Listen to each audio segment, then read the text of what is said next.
அண்ணே, வாங்க சார். குரங்கணி வரைக்கும் போனோம்ண்ணே. எவ்வளோண்ணே ஆகும்? போலாம் சார். 800 ஆகும்.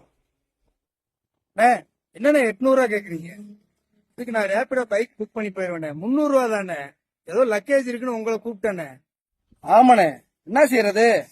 நெய் வண்டிக்கு பெர்மிட் போட்டு டாக்ஸி கட்டி வருஷத்துக்கு ஒருக்கா எஃப்சி எடுத்து வண்டியில வர பேசஞ்சருக்கு இன்சூரன்ஸ் போட்டு ஆப்போசிட்ல வரவங்களுக்கு ஏதாவது ஒண்ணு இன்சூரன்ஸ் போட்டு ஓட்டுற எங்க டிரைவர்களுக்கு நாங்க இன்சூரன்ஸ் போட்டு வண்டியை முறைப்படி கவர்மெண்ட் ரூல்ஸ் படி ஓட்டிக்கிட்டு இருக்கோம்னே.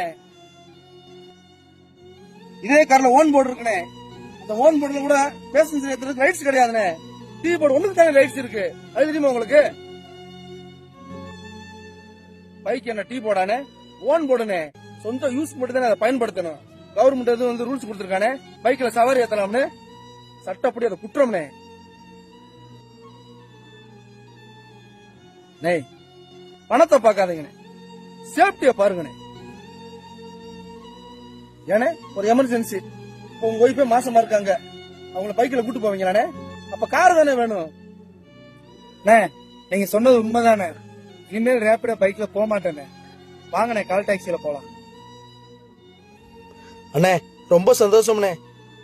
உங்களை மாதிரி எல்லாருமே முடிவு எடுத்துட்டாங்கன்னா எங்களை மாதிரி கால் டாக்ஸி ஓட்டுற டிரைவர்கள் குடும்பம் போறான் சந்தோஷமா இருக்கும்ண்ணே.